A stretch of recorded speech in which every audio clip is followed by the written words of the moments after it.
Hey, it's Bear. It is October 24th, 2019, and this is the second part of a video that I'm doing about getting on to fill in and doing my morning prayers. So, I don't do this every day. I would like to, but I'm just struggling with the discipline of getting up earlier to go through this process. Whatever. If it means something to you, doing it every day, that's great. If it's something that you can do from time to time, that's fine too. And I'm not sitting here saying that this is the right way to do anything. This is what I do. And, do what works for you. Go through your prayer book and pick out the things that have meaning to you, which is what I originally did, and then I kind of added a couple of things that meant something to me. So I am using the Mishkan Tefillah. I was given this book, or this Siddur, when I signed up for my temple back in Chicago. I was like, can I buy one? And they were like, well, here's a used one. Do you want me to get you a new one? And she was just like, just take it. It's a beat up prayer book. Just take it. So I have 2 copies of the Mishkan Tefillah. I have a traveler's one as well, but it just doesn't stay open for me. And then I can kind of tell you page numbers. I have a couple other Siddurs. I have a couple Orthodox ones, and I have this really cool one from the JWB. This is for Armed Forces personnel specifically. That light's messing with the camera. So this one is really all-inclusive, and it's really small, which I like. And it specifically tells you at certain points the Reformed do this, the Conservatives do this, the Orthodox do this, because it's meant for service members who might be any of the above, and they just made them all into one book. I love that Siddur. So, going through the morning prayers, or the morning blessings, I start when you wake up. It's said that you should thank God for allowing you to wake up. And so I like that blessing a lot. It is called Modeh Ani. Modeh would be for males, Modah would be for females. So Modeh Ani lefanecha melech chai v'chayam shechechazarta bi nishmati bechemla rabba amunatecha. So I offer thanks to you, ever-living sovereign, that you restored my soul to me in mercy. How great is your trust. I love that. Then for those who wear a talit, you would put on your talit. This is obviously if you're doing it at home or once you get to temple. And then you would put on your tefillin if you wear them. So that's pages 24, 26, and 28 respectively. There's also Ma Tovu. If you go to synagogue, they're probably going to say that communally. I obviously don't say it at home.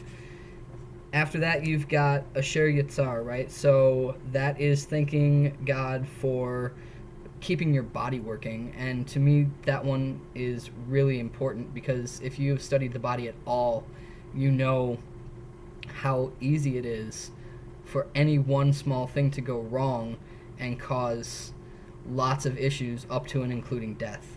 So Asher Yitzar, I think, is important to say, and to just be like, okay, my body is working, even if it's only working to a certain extent. My body's working and I'm alive.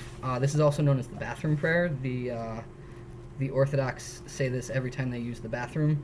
I say the last line after I use the restroom, which is Baruch atah Adonai rofei chol basar umafli la'asot. Blessed are you, God, who heals all flesh, working wondrously. Just because it's again, my body is continuing to work. I don't say it every time. I say it when I remember. Elohai Neshama. This one is really important. This one is talking about the soul you have given me is pure. You created it, you shaped it, you breathed it into me, and you protect it within me. For as long as my soul is within me, I offer thanks to you, my God and God of my ancestors, source of all creation, sovereign of all souls. Blessed are you, God, in whose hand is every living soul and the breath of humankind. For me, I struggled immensely with my gender identity and my sexuality and my religion. And without getting into a whole lot of stuff about me, that seemed to be direct conflicts. Being a religious person and also, transitioning genders, living outside of my birth gender, having a sexual orientation that isn't in line with what a lot of religious people say is right. I had to resolve that conflict before I came back to my Judaism. And this prayer for me is huge. I had to resolve this within me. God made my soul. God made me. And God does not make mistakes. So, Eloheinu Shema, I say that one regularly, not even just during morning prayers. Then you get into your daily miracles. And these are things that often we take for granted. The fact that we woke up, the fact that we can see, the fact that we are free people in our country. We are allowed to live this religion. In other countries, you are not allowed to be Jewish. In other countries, you are not allowed to be gay. It's punishable. So these are things that we take for granted, and I think that we should thank God for, right?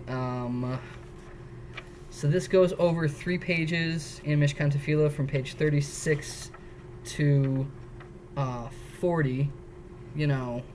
One big difference between this Siddur, because this is a Reform Siddur, and Orthodox ones, is there is an Orthodox prayer where they say, thank you for not making me a goy, and thank you for not making me a woman. This one does not do that. This one says, thank you for making me in the image of God, B'Tselem Elohim. Again, as a trans person, that one is so meaningful. And then, thank you for making me a Jew, She'asani Yisrael. And I actually started saying that one before I finished my conversion, because I think that God did make me a Jew. It's just that I had to find that. So then it goes through a couple of other prayers that I may or may not say on the daily. If I'm in a hurry, I will skip through and I'll say more of my key points. So there's a lot of stuff here that I don't say. I don't know if you're supposed to say the Chatzi Kaddish and the Kaddish de Rabbanan alone. I know that Mourner's Kaddish, you're supposed to have a minyan, and I try not to say it if I don't have a minyan. I don't know about the other versions of Kaddish, if you're supposed to say them with a minyan or not. Either way, I don't tend to say them on the daily. You get into your psalms and your verses of praise. This is all stuff that you can say if you need a little bit more focus, or some people study or whatever as they're getting ready to go into the bigger prayers. I don't. I tend to skip them. The Baruch Hu is supposed to be said with a minyan, so you wouldn't just call yourself to prayer. Your prayer leader calls you to prayer, and that's what that is. So if you're alone, you don't say it. And yeah, basically from there on, I just go into Shema, and then I go straight from Shema into Amidah. And when I do Amidah, which is the standing prayer, obviously I stand up, this is again one that if I'm alone and I'm crunched for time, I'll do the first couple of verses, that you'll sing often out loud in synagogue. I'll do those. Those are important to me because it's thanking God for our heritage, being a loving God, creating us in love, and then going into thanking God for life,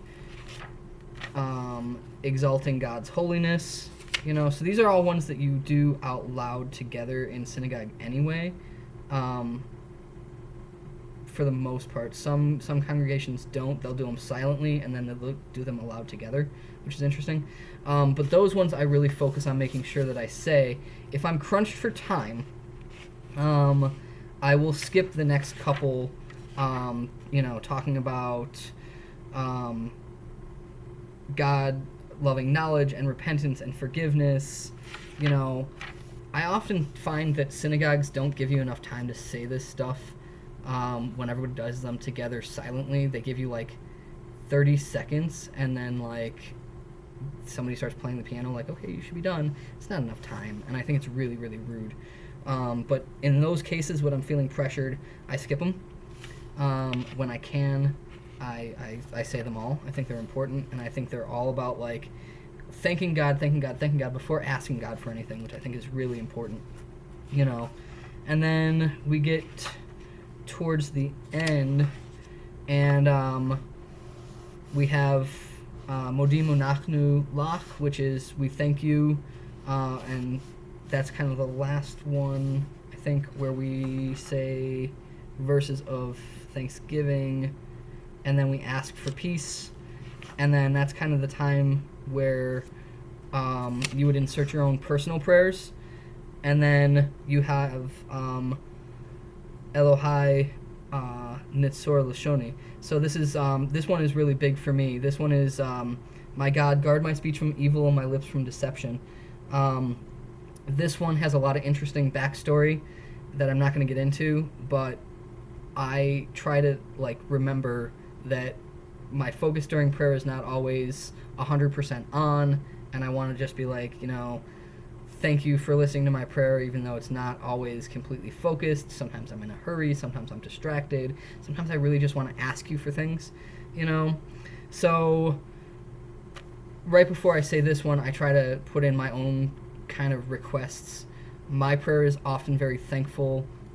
I'm thankful that God brought me back to Judaism. I'm thankful for the fact that my body works, and that I have good people in my life, that I have the opportunity to go to synagogue, and that there are good people there who have helped me, so I'm very, very thankful. And then occasionally I'm kind of like, okay, I also need this, or I need, the reminder that God and I have a good relationship, stuff like that. Whatever your personal prayer is, that's the time to put it in there, right? Then we have, my God, guard my speech from evil, my lips from deception. This one's just so amazing. I'm not going to get into it, though, because I'll nerd out for 10 more minutes. And then you have, may the words of my mouth and the meditations of my heart be acceptable before you.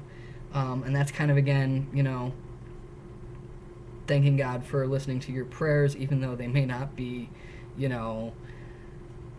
whatever. And then that's when you kind of take your 3 steps back and you say, Oseh Shalom. May the one who makes peace in the heavens make peace for us, all Israel, and all who inhabit the earth.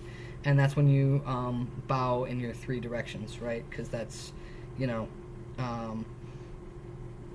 peace in the heavens, peace on earth, and peace for the Jews and everybody else who inhabits the earth.